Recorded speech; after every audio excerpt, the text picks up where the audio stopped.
Bonsoir Marine Le Pen. Bonsoir. Merci d'être l'invitée de BFM TV. Vous êtes candidate à l'élection présidentielle, arrivée deuxième donc à ce premier tour.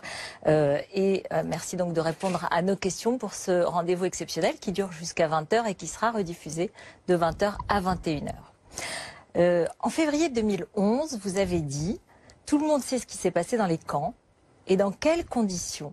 Ce qui s'est passé est le summum de la barbarie. Croyez-moi, cette barbarie, je l'ai bien en mémoire. » Ça, c'est ce que vous dites et vous avez dit.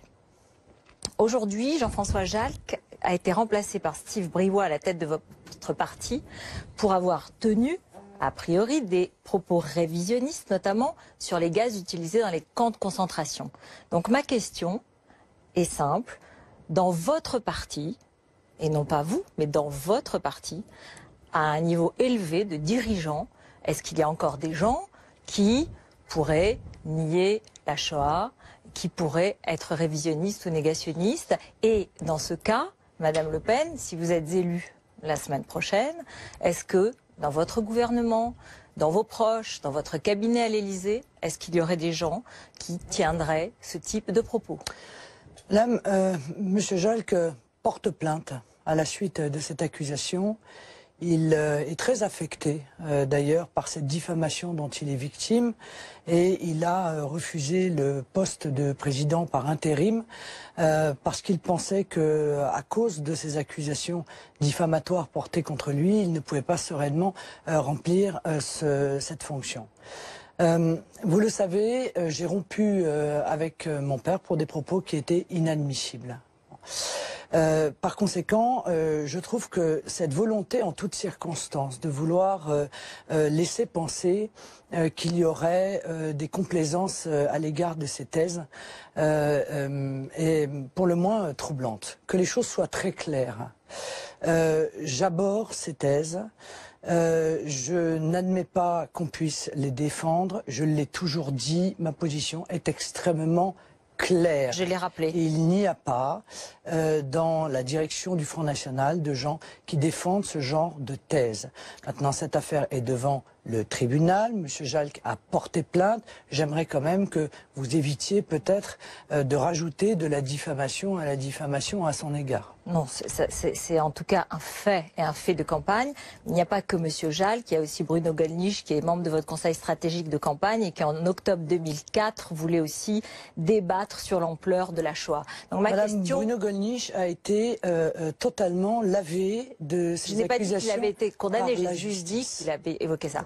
La question est, est-ce que vous avez vraiment réussi finalement cette dédiabolisation, c'est-à-dire que vous avez un discours, une réalité peut-être personnelle, mais est-ce que votre parti qui viendrait au pouvoir avec vous si vous étiez élu, lui, s'en est réellement débarrassé? Mon parti viendra au pouvoir avec moi, comme vous dites, avec l'ensemble d'une majorité présidentielle. C'est d'ailleurs celle que je suis en train de constituer. Et mon parti luttera contre le fondamentalisme islamiste avec une fermeté absolument totale, car aujourd'hui, on peut le dire, le danger qui pèse sur nos compatriotes juifs, c'est pas la première fois que je le dis, c'est la montée en puissance du fondamentalisme islamiste. Oui. C'est cela le danger majeur. Je pense que beaucoup de nos compatriotes en sont conscients et je l'ai dit et je le redis, je pense être leur seul bouclier, c'est-à-dire la seule et particulièrement dans ce second tour, à avoir en même temps la lucidité, l'énergie, la volonté d'éradiquer ce fondamentalisme islamiste. Mais je note que ça n'est pas tout à fait la même chose. Pas la question n'était pas celle-là, la question était celle du révisionnisme et du passé de votre parti. Vos questions, madame, sont plus longues que mes réponses.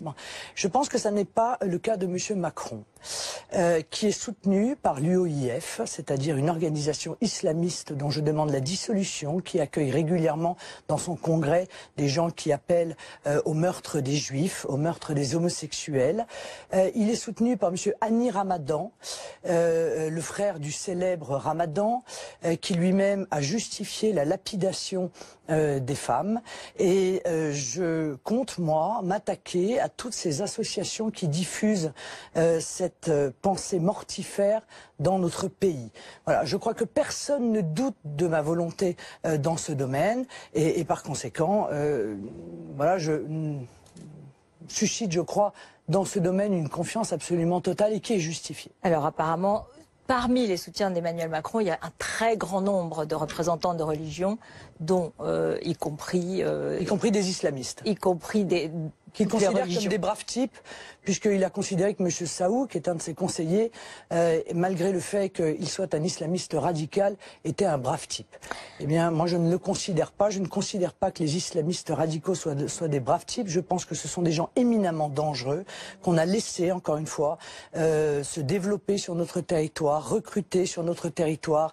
Nous allons parler de cela. Et ceci est un danger majeur, car la conséquence de cela, eh bien, c'est évidemment la montée en puissance de cette idéologie qui est le fondement du terrorisme islamiste. On va parler de la lutte contre le terrorisme et de votre action éventuelle là-dessus. Dans ce premier tour, vous êtes donc arrivé en seconde position. Vous avez reçu le soutien de Marie-France Garot ce matin. Est-ce que... J'en suis très fière, car c'est une grande dame de la souveraineté et de la défense de la France. Est-ce que vous allez recevoir le soutien de Nicolas Dupont-Aignan, que vous avez rencontré en fin d'après-midi aujourd'hui? Oui, j'ai rencontré Nicolas Dupont-Aignan. Nous avons parlé de la France, précisément, et de son avenir. Et il est invité ce soir aux 20h de France 2, où je suppose qu'il explicitera sa pensée.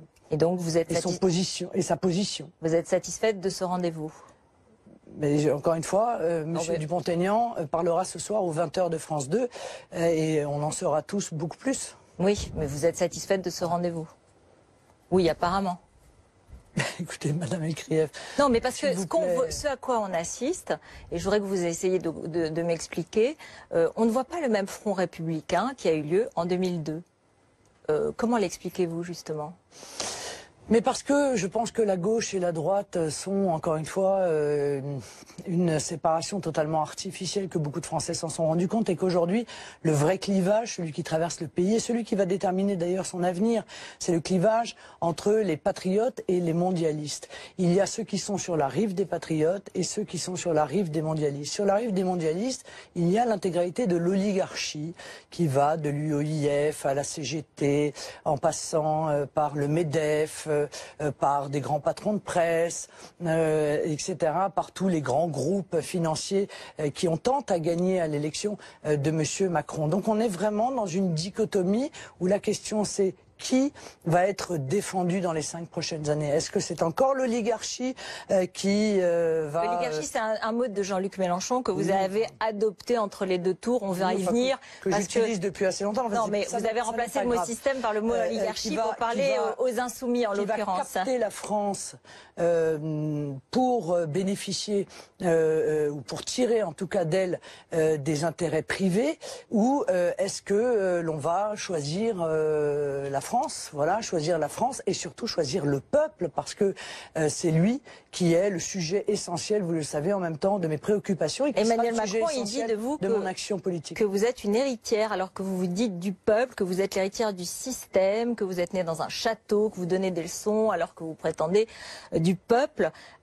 Un mot sur Ça m'amuse parce que ce sont exactement les arguments qui étaient développés par Harlem Désir avec SOS Racisme. Ça nous reporte au début des années 90. J'avoue qu'en termes de nouveauté, très honnêtement, ça sent quand même la naphtaline, ce genre d'argumentation. Ça démontre surtout que M. Macron n'a pas envie d'aller sur le fond. Il n'a pas envie que l'on parle de Whirlpool, par exemple. On va y venir parce que ça m'intéresse beaucoup, j'y étais et je voudrais vous en parler. Mais juste un mot sur l'ambiance de votre campagne et notamment du meeting de Nice hier soir, où il y a eu des insultes à caractère sexuel que je ne répéterai pas, qui ont été proférées contre Emmanuel Macron. Oui, c'est le fait de quelques individus. Moi, j'ai pas entendu ces propos-là, mais c'est éminemment condamnable. Vous condamnez cette violence et en tout cas ces termes et ces insultes. Alors, un petit mot juste aussi sur dans l'actualité du jour encore, Zinedine Zidane qui a dit qu'il fallait éviter le Front National. Comment réagissez-vous? Bah, écoutez, c'est son avis. Qu'est-ce que je vous dise? Peut donner des conseils en foot, il est assez bon, faut bien le dire, mais en politique, c'est pas une certitude. Hein. Vous avez Vous me direz, avec ce qu'il gagne, je comprends qu'il vote Macron en même temps.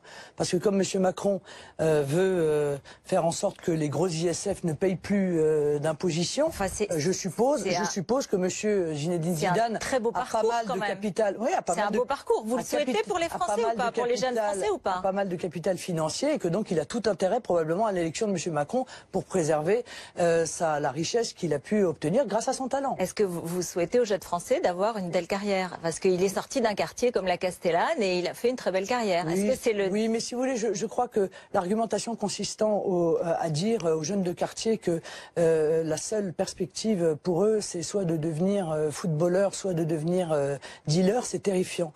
Les jeunes Français d'origine étrangère qui sont dans les quartiers, ils veulent être ingénieurs, boulangers, ils veulent que leurs enfants aillent dans des écoles qui soient des écoles qui leur apprennent et qui leur donnent les savoirs fondamentaux pour pouvoir faire leur carrière. Ils veulent pouvoir acheter un appartement ou une petite maison pour pouvoir se constituer un capital. Ils veulent vivre en sécurité. Ils veulent que la voiture qu'ils ont achetée avec leur salaire, et ils ont eu du mal à l'acheter, ne soit pas brûlée par des voyous. Voilà.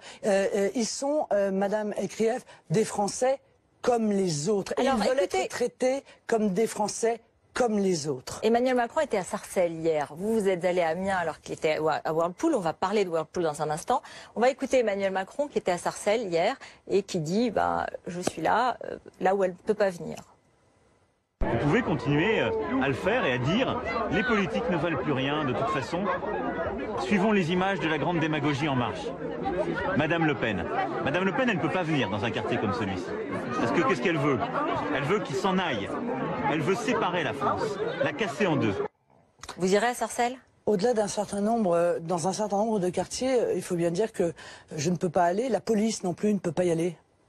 Les pompiers non plus ne peuvent pas y aller. Et je trouve que quand on est candidat à la présidentielle, on ne devrait pas s'en réjouir. On devrait au contraire le déplorer. Et je ne mets pas d'ailleurs dans cette analyse l'ensemble, encore une fois, des gens qui vivent dans les banlieues et qui sont bien souvent soumis à la pression des caïds, à l'insécurité. Vous irez à Sarcelles par exemple ou dans un des quartiers? Vous irez? Mais je n'ai pas de leçons à recevoir parce que M. Macron, une fois de plus, a monté une opération. Est-ce que vous savez dans quelle association il est allé? C'est une association qui s'appelle Sport dans la ville. Et cette association, elle est financée par Dassault, elle est financée par Total, elle est financée par Mme Bettencourt, elle est financée par JP Morgan, elle est financée par la Société Générale, c'est-à-dire en réalité par l'intégralité des amis de M. Macron. Si une démonstration devait être donnée, eh bien elle a été donnée. Bon, voilà. Pour aider les jeunes dans les quartiers, il y a très souvent des entreprises qui donnent de l'argent, c'est comme ça qu'on aide aussi, et c'est comme ça qu'on fait travailler. Les grands intérêts financiers organisent la campagne de M. Macron, ont récupéré de l'argent pour lui, ont organisé les associations de quartier, elles ont besoin d'argent par les fondations des entreprises. C'est normal. Et maintenant, ils organisent même en réalité les déplacements de M. Macron qui semble être assez fébrile dans le cadre de ce second tour. Il perd ses nerfs, il est très agressif, il monte dans les aigus. Je crois que ça démontre encore une fois une fébrilité parce qu'il sent que son projet commence à être connu des Français. Et que de la même manière qu'après la primaire, les Français ont découvert le projet de M. Fillon et s'en sont séparés avant même les affaires auxquelles il a été confronté, eh bien les Français découvrent le projet de M. Macron et se rendent compte de sa brutalité. Alors on va parler de ce projet. Il est fait pour les forts et la vraie question que doivent se poser les Français, c'est est-ce qu'ils sont sûrs qu'ils seront dans le camp des forts ou est-ce qu'ils ne seront pas broyés par ce projet qui en réalité vise à écarter tous ceux qui ne participent pas de l'oligarchie qui se rencontre à la Rotonde? Vous allez vous appelez directement aujourd'hui les électeurs de Jean-Luc Mélenchon et comme je le disais, vous utilisez le mot oligarchie, vous avez appelé à dégager les gens hier, tout ça c'est un discours de Jean-Luc Mélenchon. Est-ce que vous pourriez gouverner avec Jean-Luc Mélenchon? Est-ce que vous pourriez faire une majorité avec lui après à l'Assemblée nationale?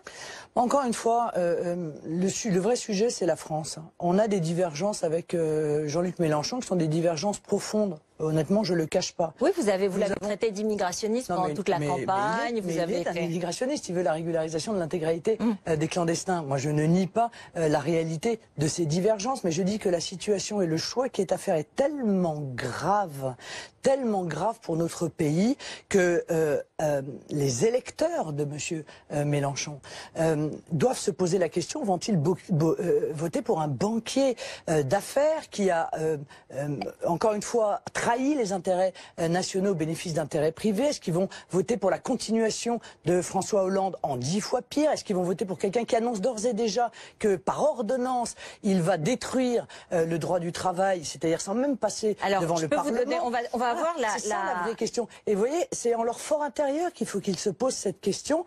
Est-ce que dans la sensibilité sociale qui est la leur, est-ce qu'elle correspond à l'épouvantable projet qui est celui de M. Macron dans Écoutez la réponse en tout cas de Jean-Luc Mélenchon tout à l'heure. Oui, après tout, c'est évidemment lui qui est aussi le premier concerné. Je ne voterai pas Front National, tout le monde le sait. Ce que je vais voter, je ne vais pas le dire. Mais il n'y a pas besoin d'être grand clair pour arriver à deviner ce que je vais faire. C'est un crève-cœur pour nous quand elle arrive à les convaincre. Des fois, elle se déguise et prend nos habits et elle remue comme nous, quoi. Elle essaye de faire du Mélenchon. Elle se dit comme ça, on va duper les gens. Hein. Vous cherchez à duper les électeurs de Jean-Luc Mélenchon, c'est lui qui l'a dit. C'est un adversaire politique. Mais encore une fois, nous sommes confrontés à un choix qui est un enjeu de civilisation. Alors, est-ce que vous pourriez gouverner avec lui ou est-ce que vous pourriez faire une majorité avec des députés mélenchonistes après? Manifestement, il ne le souhaite pas. Mais vous le souhaiteriez? Une majorité présidentielle avec tous les patriotes qui participeront, encore une fois, qui auront choisi la France. Parce que c'est ça le titre de ce second tour. C'est ça la profession de foi qui est la mienne, choisir la France. Tous ceux qui choisiront la France auront vocation dans ce grand rassemblement des patriotes, d'où qu'ils viennent, quel que soit leur parcours, quel que soit leur vote du premier tour, à y participer parce que ce qui se passe aujourd'hui, il faut faire barrage à la captation de la France par les intérêts. Aujourd'hui, il vous faudra à peu près 10 millions de voix supplémentaires pour arriver en tête. Hein. C'est que il n'appelle pas à voter pour M. Macron. Voilà. Il n'appelle pas à voter pour M. Macron car il appelle à voter contre vous quand même. Oui, mais il n'appelle pas à voter pour M. Macron car il sait au fond de lui qu'encore une fois, le projet de M. Macron est un projet de déconstruction de notre système de protection sociale. Il veut rester dans l'opposition après si M. Macron est élu et comme ça, il ne vous laisse pas la seule dans l'opposition, c'est tout. Enfin, c'est de la tactique politique. Chaque Français se posera la question en son fort intérieur et aura ce choix à faire. Et moi, je leur dis, venez avec moi. Voilà, venez pour combattre encore une fois la prise en main de la politique depuis des années par un petit groupe. Venez imposer la démocratie par le référendum d'initiative populaire, par le retour de la proportionnelle. Venez aider à augmenter le pouvoir d'achat des plus fragiles d'entre nous. Apparemment, il y en a d'autres vieillesse, l'allocation adulte. Oui, vous avez les mêmes programmes. Vous avez le même programme sur beaucoup de choses. Vous avez le même programme que Jean-Luc Mélenchon. Venez arrêter les délocalisations qui se démultiplient parce que aujourd'hui, c'est la mondialisation sauvage qui a pris le pas et auquel se sont soumis l'ensemble de ceux qui nous ont dirigés depuis des années. Venez lutter contre la concurrence. Alors on va parler des moyens. Déloyale, on va parler des moyens. La concurrence nationale déloyale au travers de la directive détachement des travailleurs. Voilà. Sur laquelle vous vous êtes abstenu au Parlement européen que vous n'avez pas voté. Non, ça n'est pas vrai. Ah si, madame. si, je l'ai retrouvé. Non, madame, ça n'est pas vrai. C'est une modification, c'est un texte de lutte contre la fraude à la directive détachement des travailleurs, dont j'ai considéré qu'elle était une escroquerie, car en réalité, moi je ne veux pas lutter contre la fraude à la directive détachement des travailleurs, je veux lutter contre la directive détachement des travailleurs. Et même si on ne fraude pas, on crée les conditions d'une concurrence déloyale entre les salariés français et les salariés étrangers, et je ne veux pas de cela. Vous êtes abstenu sur beaucoup d'autres choses, la directive, donc sur le TAFTA, vous n'étiez pas présente au débat, idem pour le débat sur le CETA, sur la lutte contre la désindustrialisation en Europe, à part Florian Philippot, qui a voté contre, vos élus Front National ont voté pour. Mais écoutez, madame, si vous essayez de faire croire aux Français qu'on ne les défend pas quand on est au Parlement européen, je vous souhaite bonne chance. Car en réalité, ce genre de texte est truffé en réalité d'admission. Non, madame, non. Vous les avez pas votés. Madame, si nous ne les votons pas, c'est parce qu'à l'intérieur, il y a l'acceptation du principe même de la mondialisation sauvage, de l'ouverture des frontières, de la libre circulation des produits et des capitaux. Des choses sur lesquelles je ne vote pas un texte. Je ne vote pas un texte dont la philosophie est la destruction de notre économie et du pouvoir d'achat de nos travailleurs. C'est très clair. Même dans la lutte contre l'évasion fiscale, sur le secret des affaires, c'est-à-dire qui est favorable aux multinationales, tout ça, vous l'avez pas voté. Non, madame, ça n'est pas vrai. Vous voulez qu'on fasse ce débat-là? On va le faire. En l'occurrence, il s'agissait sur le secret des affaires, comme vous dites, parce que vous dites ça, vous ne connaissez absolument pas le texte, vous ne l'avez pas lu, vous êtes contenté de lire une dépêche AFP. C'est pas un travail de journaliste, ça. Donc il s'agissait de protéger notamment nos entreprises françaises de la captation par des entreprises étrangères de secrets entre guillemets industriels. Nous avons déjà assez perdu de technologie qui a été transférée par nos dirigeants politiques en général lorsque les entreprises délocalisent ou lorsqu'on vend un produit, on transfère aussi notre technologie. On appauvrit les Français, on les prive des fruits de leur intelligence. Eh bien, nous ne voulons pas de cela. Juste un mot pour finir, et avant qu'on parle de Whirlpool, puisque ça va être la pub, et on va en parler. François Ruffin, qui était à Amiens, le jour où vous êtes allé à Whirlpool, lui aussi a pris à partie, alors vous étiez là le matin, lui a pris à partie Emmanuel Macron dans l'après-midi. Il a annoncé son vote pour Emmanuel Macron aujourd'hui. Donc il y a une forme de scepticisme quand même de la part des électeurs ou des amis de Jean-Luc Mélenchon. Non, mais de la part de M. Ruffin, c'est juste une forme d'escroquerie. C'est juste une forme de trahison. Parce qu'on ne peut pas, encore une fois, lutter contre les délocalisations aux côtés des salariés qui en sont victimes et après voter pour M. Macron, dont nous savons pertinemment que son projet va entraîner la démultiplication des délocalisations, va laisser des centaines, voire même des milliers de familles au tapis. Je veux dire, il y a là une forme d'escroquerie. C'est pas possible d'accepter cela. De la même manière, c'est une manière de dire M. Fillon, qui appelle à voter pour M. Macron à 20h02, alors que ses électeurs l'ont suivi, soutenu. Sont plutôt assez européens. Et lorsque, par exemple, vous parlez, vous dites que Emmanuel Macron est un banquier, que c'est un sale métier, entre guillemets. Non, ça n'est pour un certain nombre d'électeurs de François Fillon, moi je me dis, pour eux, ils se disent qu'un banquier, c'est une fonction sociale dans la société, une fonction économique, et que c'est pas si terrible. Et donc les électeurs de François Fillon, sur votre programme économique, ils doivent se dire peut-être qu'ils ne sont pas tout à fait d'accord. Le problème, c'est que vous parlez pour vous-même. Mais je ne crois pas que l'immense majorité des électeurs de François Fillon pensent ça. Les électeurs de François Fillon, ils voient que M. Macron est un candidat qui ne veut strictement rien faire pour défendre la famille, qui est pour une immigration massive.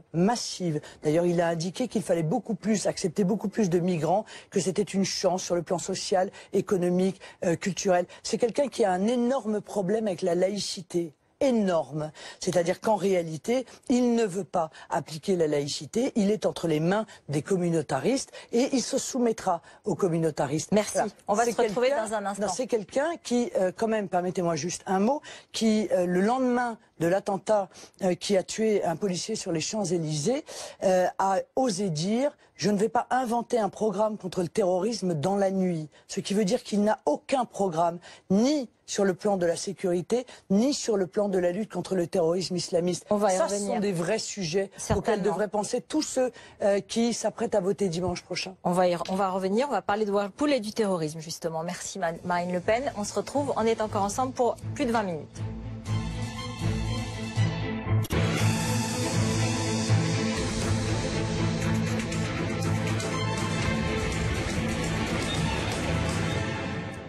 On se retrouve Marine Le Pen pour cette deuxième partie de notre émission. Vous étiez à Whirlpool, vous avez fait une visite surprise mercredi matin.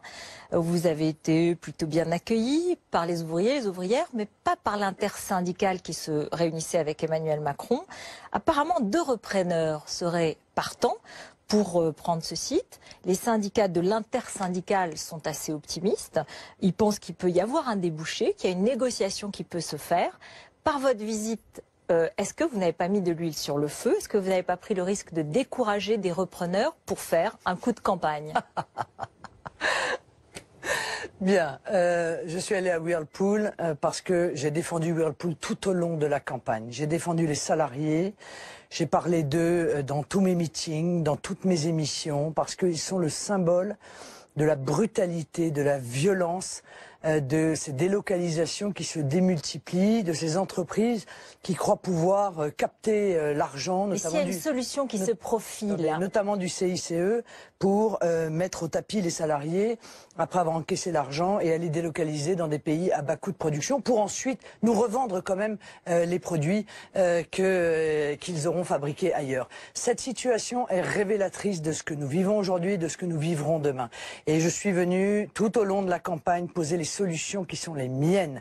Ma solution pour Whirlpool, par exemple, s'il délocalise, c'est de taxer à 35% les productions qu'il voudrait importer dans notre pays, parce qu'on ne peut pas admettre... Ça ne changera rien pour les ouvriers qui en perdent, les 290 ouvriers du site d'Amiens. Si je suis élu, l'entreprise ne fermera pas, je trouverai un repreneur quitte.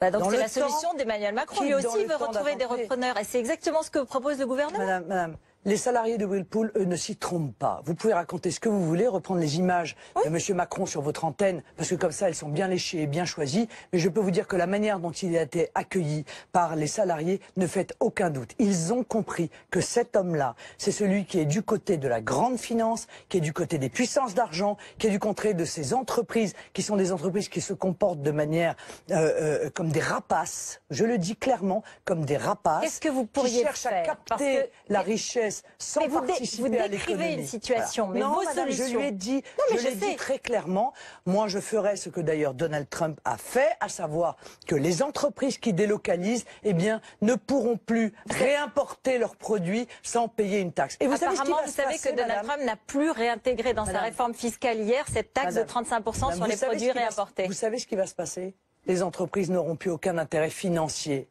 à délocaliser. Or, ces entreprises-là... Elles n'auront plus aucun intérêt à venir en France, c'est ça le problème. Permettez-moi de dire quand même que je ne veux absolument pas mélanger les entreprises qui se tiennent comme ça avec l'immense majorité des petits patrons de TPE et de PME qui n'ont jamais été aidés au cours du dernier mandat, parce que ce sont les gros groupes qui étaient aidés, car eux, voyez-vous, quand ils sont obligés de licencier un salarié, ça leur tord le ventre. Eux, parfois, ils touchent moins que le salaire qu'ils versent. Marine Le Pen. Revenons à vos solutions. Ils perdent leurs biens.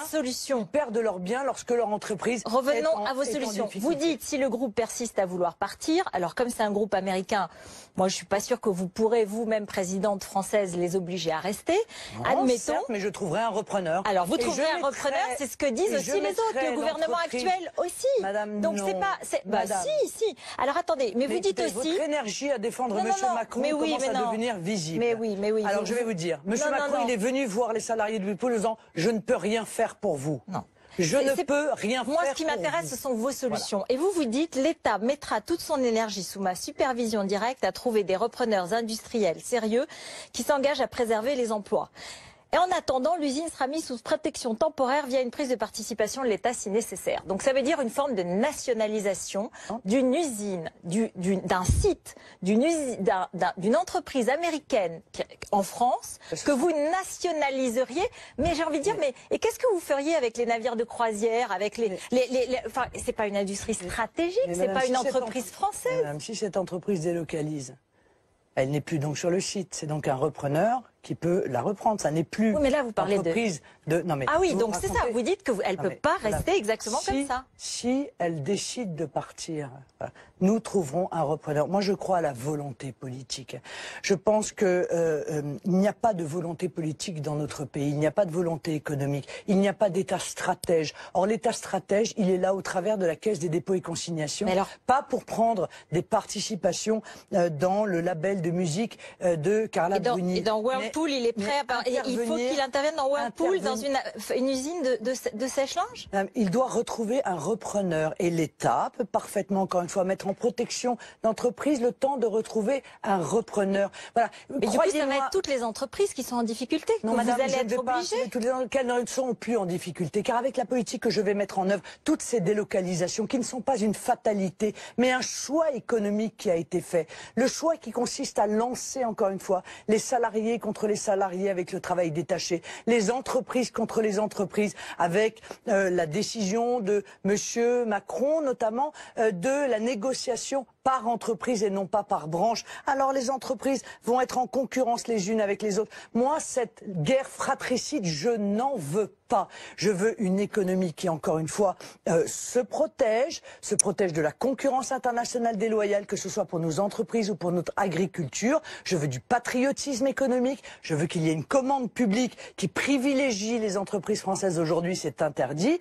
Et j'ai en face de moi quelqu'un, Monsieur Macron, qui est un ultra-radical européiste, car de tout le premier tour, madame, de tout le premier tour, il était celui qui, en matière d'européisme, avait le projet le plus radical. Celui qui consiste à te soumettre à l'intégralité des exigences de la Commission de Bruxelles, y compris d'ailleurs l'exigence de la création d'un impôt européen et d'un gouvernement de la zone euro. On va revenir à l'Europe dans un moment, mais juste sur les entreprises étrangères. En France, si vous dites, je ferme les frontières, j'interdis les licenciements, je nationalise... Vous m'avez entendu dire, madame, je ferme les frontières? Non, non. Ah bah vous êtes pour protéger le pays. Est-ce que vous m'avez entendu dire je ferme les frontières? Non, mais vous avez dit que vous êtes pour le protectionnisme. Vous êtes d'accord? Intelligent.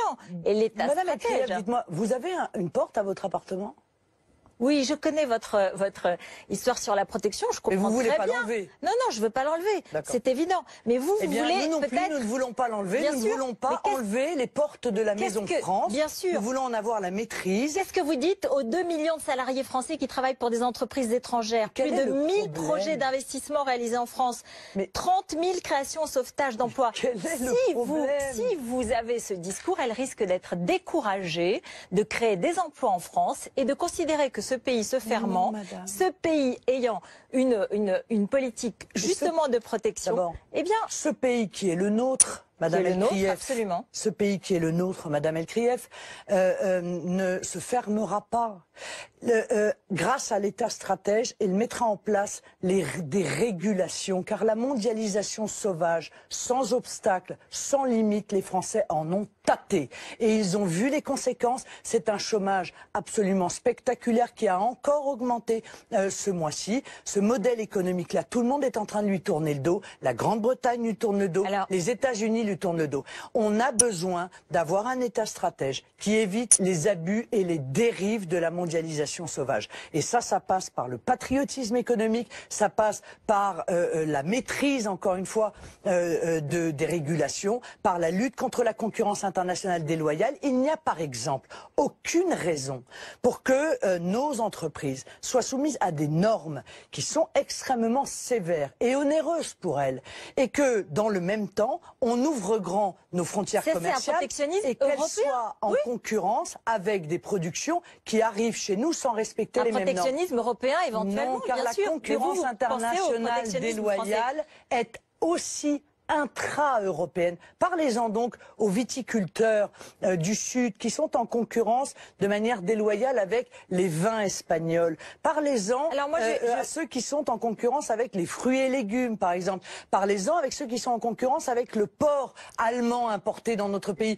Tout cela, c'est de la concurrence internationale déloyale intra-européenne. Donc tous les pays se protègent. Bien sûr. Je ne demande qu'une chose, c'est que nous puissions nous protéger, pas mettre des murs, pas créer des frontières inamovibles, avoir un filtre que sont les frontières et qui permet de laisser passer ce qui est bon, d'éviter ce qui est mauvais, mais aussi, encore une fois, d'être une écluse pour que les conditions de la loyauté de la concurrence soient rétablies, ce qui n'est pas le cas aujourd'hui. Est-ce que vous avez vu que aujourd'hui, la Grande-Bretagne, qui a donc voté le Brexit, la filiale britannique de Nestlé a transféré une partie de ses activités en Pologne, 8000 salariés, à cause de la hausse du coût des importations des produits de base, parce que la livre a baissé après le Brexit. Les chiffres économiques du Brexit aujourd'hui montrent que le pouvoir d'achat des Britanniques a baissé. Et un sondage de YouGov pour le Times annonce que 45% des Britanniques regrettent le Brexit, 43% l'approuvent. C'est la première fois depuis le référendum qu'il y a plus de Britanniques qui regrettent le Brexit que ceux qui le souhaitaient. Madame Écrière, vous allez accepter la décision du peuple un jour ou vous allez continuer comme ça pendant des mois et des mois à la remettre en question? C'est une vraie question, ça. Parce que on va être amené à en parler dans les 5 prochaines années. Je le souhaite de mon quinquennat. Parce que moi aussi, je vais faire des référendums et j'espère que tout le monde se soumettra à l'avis du peuple. C'est faux. La Grande-Bretagne a le taux de chômage le plus bas pour elle depuis, je crois, 15 ans. Son tourisme a augmenté de manière spectaculaire et la réalité, c'est que malgré tout ce qui avait été dit, et d'ailleurs la Banque centrale britannique a été obligée d'admettre qu'elle s'était trompée dans ses prévisions, tout va plutôt très bien pour la Grande-Bretagne, plutôt beaucoup mieux d'ailleurs que pour nous, plutôt d'ailleurs beaucoup mieux que pour nous. Voilà, donc il faut arrêter un petit peu cette propagande, ce projet de peur, ça marche plus, les Français ont vu que tout ce qu'on leur disait n'arrivait pas. Moi, je pense que encore une fois, la libre circulation totale des biens, des capitaux et des personnes, on est au bout de cette logique. Voilà. Les Français veulent de la maîtrise, ils veulent à nouveau être rentrés en possession de leur propre pays, de leurs propres lois d'ailleurs. Ils veulent décider qui entre chez eux. Ils ne veulent pas être un hall de gare. Ils ne veulent pas être une salle de marché. Mais ils ne veulent pas payer des produits importés beaucoup plus chers parce que l'euro, nous ne serions plus dans l'euro et le franc serait dévalué. Ils ne veulent pas non plus se retrouver au chômage parce que les entreprises étrangères quitteraient notre pays. Vous êtes d'accord? Aujourd'hui, l'euro a baissé de d'ailleurs l'euro de 1,55 € il y a 3 ans à 0,80 centimes. Tout le monde a dit lorsque ça a baissé, chouette, ça baisse, on relance les exportations, tout va mieux, ça nous donne de l'oxygène. Et donc cette théorie ne vaudrait pas si l'euro avait un autre nom et que nous ayons la maîtrise de notre monnaie. Ça n'a pas de sens. Vous n'en parlez plus d'ailleurs, l'euro, de la sortie de l'euro dans votre profession de foi aujourd'hui. Pour le deuxième tour, vous ne l'évoquez plus. Parce que vous avez l'impression que ça a fait peur aux Français? Je sais que ça fait peur à un certain nombre de Français. J'ai entendu ces inquiétudes. Et je leur dis, vous n'avez aucune raison d'avoir peur. Je vais mener cette négociation avec l'Union européenne contre tout ce qui vous fait souffrir et contre lequel d'ailleurs vous râlez en permanence à juste titre. La concurrence déloyale, le fait que la nourriture dans les écoles de nos enfants ne soit pas des productions agricoles françaises, le fait que les entreprises françaises n'aient pas un accès privilégié, le fait que l'immigration entre dans notre pays absolument sans contrôle. Donc je vais aller rechercher la souveraineté territoriale, la souveraineté monétaire, la souveraineté législative, la souveraineté économique, donc, dans le cadre d'une négociation avec nos partenaires européens. Vous avez diminué, vous avez comment dire, adouci, modifié votre projet d'origine quand même, parce que vous vous êtes rendu compte qu'il était trop radical et que c'était un saut dans l'inconnu. Je n'ai pas le sentiment, peut-être je l'explique mieux. Mais à culpa. Peut-être. Et à l'issue de cette négociation, ce que je veux dire aux Français, et le dire et le répéter en toutes circonstances, cette négociation, je pense que je l'obtiendrai. Je vous le dis très sincèrement, je suis une assez bonne négociatrice. Je l'obtiendrai et j'irai voir les Français, je leur dirai voilà ce que j'ai obtenu pour vous. Est-ce que cela vous suffit? Ou est-ce que vous pensez que on doit aller plus loin? C'est vous qui déciderez. Ce sont les Français par référendum qui décideront. Ce qu'ils doivent être... Je voudrais les convaincre d'une chose, je ferai rien par surprise, brutalement, sans leur avis. J'ai aucun intérêt à faire cela. Je n'ai aucun intérêt à créer le chaos. Ce que je veux, c'est améliorer la situation de notre pays. Est-ce que vous pourrez appliquer vos promesses ou est-ce qu'elles ne sont qu'illusions aujourd'hui ou que c'est toute la question. On le voit, le Brexit ou même Donald Trump s'est heurté au mur du réel. Les promesses dont vous parlez sont déjà mises en œuvre dans 95% des pays du monde.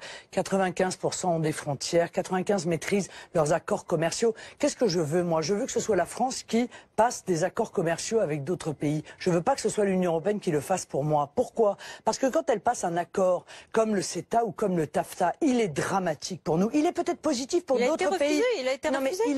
Le CETA non. Non, le CETA non. Le CETA, il a été voté contre l'avis des Français et sans même leur demander leur avis.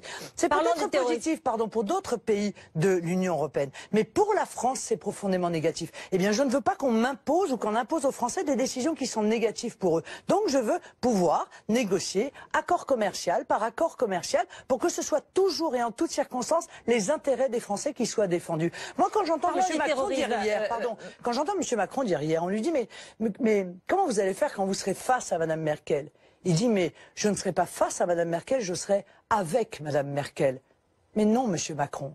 Vous serez face à Madame Merkel parce que Madame Merkel... Theresa May, elle est face à Madame Merkel. Theresa May, aujourd'hui, elle est face à Madame Merkel. Bien sûr, et c'est très bien parce que Theresa May défend les intérêts de la Grande-Bretagne. Elle a du mal. Quelqu'un qui veut être président de la République et qui m'explique qu'il ne va pas être face, donc il ne va pas défendre les intérêts de la France contre Madame Merkel qui défend, elle, les intérêts de l'Allemagne. Croyez-moi, et de manière plutôt efficace. Parlons des intérêts de la France sur le terrorisme. Madame Le Pen, s'il vous plaît. Vous avez affirmé pendant la campagne du premier tour qu'avec vous, il n'y aurait pas eu de Mohamed Merah, pas de Bataclan, pas de Stade de France pour des raisons... vous avez voté contre toutes les lois antiterroristes, contre les lois renseignement, contre l'établissement du fichier des passagers européens. Je voudrais vous faire remarquer que... Je trouvais ça liberticide et profondément inefficace et je crois avoir eu raison. Alors justement, vous savez que le réseau qui a été démantelé à Marseille le mardi 18 avril, qui était assez dangereux apparemment et assez bien organisé, a été repéré et suivi grâce à l'IMSI Catcher. Ce sont ces capteurs qui permettent d'intercepter les communications téléphoniques et que les policiers ont eu l'autorisation enfin d'utiliser grâce à cette loi renseignement. De la même façon, c'est la coopération internationale qui a permis... Non, mais ce que je veux dire, c'est vous dites beaucoup de choses contre le terrorisme, vous dites qu'il n'y aurait pas d'attentat si vous étiez là, et vous vous opposez à des lois qui permettent de déjouer un attentat. Non. En l'occurrence, cette loi sur le renseignement, demandez-le aux policiers, ils se sentent beaucoup plus armés, beaucoup mieux armés pour lutter contre le terrorisme, mais vous aviez refusé ces lois. Madame, ce que je ne veux pas, c'est que l'intégralité des citoyens soit mise sous surveillance sans aucun contrôle d'un juge, sans aucun contrôle d'un juge, pour pouvoir lutter contre le terrorisme. Bon, la coopération internationale, elle existe depuis que le monde est monde, Madame. Non, mais bien avant l'Union européenne, ça s'appelait Interpol. On s'échangeait des informations. Il y a d'ailleurs toute une série de pays avec lesquels on n'échange pas d'informations pour des raisons idéologiques, de posture. Je pense à la Syrie, d'ailleurs, qui a des informations pourtant très précises sur les fondamentalistes. Sur le renseignement que vous n'avez pas voulu voter. Le PNR qui vise à surveiller l'intégralité des voyages de l'intégralité des Français est inutile. Je vais vous dire ce qui est utile. Renvoyer dans leur pays immédiatement. Vous n'avez pas répondu. Immédiatement renvoyer dans leur pays les fichiers S qui sont étrangers. Mais avoir la maîtrise de nos frontières, car sinon ça ne sert strictement à rien. On ne peut pas protéger notre pays si on ne maîtrise pas nos frontières. Déchoir de la nationalité les binationaux qui sont convaincus d'avoir des liens avec le fondamentalisme islamiste. Et quand ils sont exclusivement français, leur appliquer l'article 411.4, c'est-à-dire les traduire devant un tribunal pour intelligence avec l'ennemi. Il faut fermer les mosquées radicales. Il faut expulser il y a une loi. Il y a des lois qui ont été adoptées et qui ont permis, vous en félicitez les forces de l'ordre, j'imagine. Rien de tout cela n'a été fait. C'est la réalité. Le gouvernement précédent s'est contenté de faire des numéros verts, de faire des clips contre la radicalité. Comment vous pouvez dire ça aux fonctionnaires de l'État français, aux services de renseignement, aux policiers et aux juges qui tous les jours luttent contre le terrorisme et qui déjouent des attentats tous les jours? Oui. Madame, ceux-là, je les ai au téléphone beaucoup plus souvent que vous, d'accord? Bon, voilà. Donc, croyez-moi, et ce qu'ils me disent, c'est nous n'avons pas d'ordre. Et ce qu'ils me disent, nous ne pouvons pas surveiller 11 000 fichiers S radicalisés, parce qu'à l'intérieur de ça, il y a des milliers d'étrangers qui n'ont rien à faire sur notre territoire. Parce que s'il y en avait moins, ce serait quand même beaucoup plus facile de les surveiller. Ceux-là me disent, les prisons françaises sont des universités de la charia. Et rien n'est fait pour que les prisons soient intégrées dans la communauté du renseignement.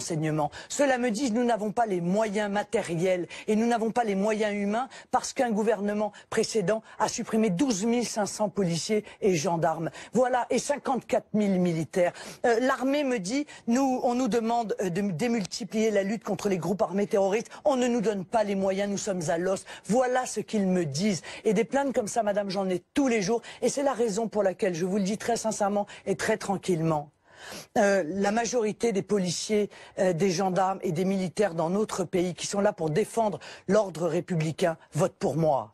Parce qu'ils savent qui est capable de leur redonner les moyens d'être véritablement efficaces. Ce dont ils se plaignent, c'est de ne pas avoir des politiques dignes de ce nom, qui leur donnent des instructions dignes de ce nom. Et d'avoir également une justice laxiste. Alors parce que monsieur parlons de la justice. Parlons de la justice en un mot, parce qu'il nous reste 1 minute, j'ai 2 questions. Il y a 2 possibilités le 7 mai. Soit vous perdez, soit vous gagnez. Évidemment. Si vous perdez, et je vais vous poser des questions si vous gagnez, mais si vous perdez, est-ce que vous irez aux convocations des juges sur les affaires vous concernant, comme vous l'avez prévu. Évidemment, comme je l'ai fait après les régionales.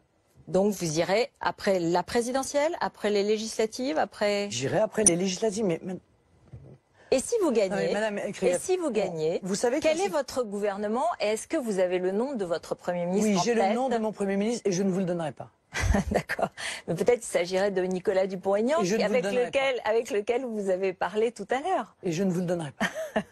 Mais pourtant, c'est En tout cas, peut-être pas tout de suite. c'est peut-être le moment de le donner aux Français pour qu'ils sachent qui sera Mais dans ils le votre seront avant gouvernement. le second tour. Est-ce qu'il y aura des femmes et des hommes à égalité, à parité dans votre gouvernement? Non, je n'ai pas ce genre de vision. Il y aura des Avant femmes... le second tour, vous allez donner le nom de votre Premier Les ministre? femmes qui seront présentes le seront parce qu'elles sont compétentes et pas parce qu'elles sont des femmes. Et les hommes que j'aurai Donc, il y aura pas de choisis parité. le seront parce qu'ils sont compétents et pas parce qu'ils sont des hommes.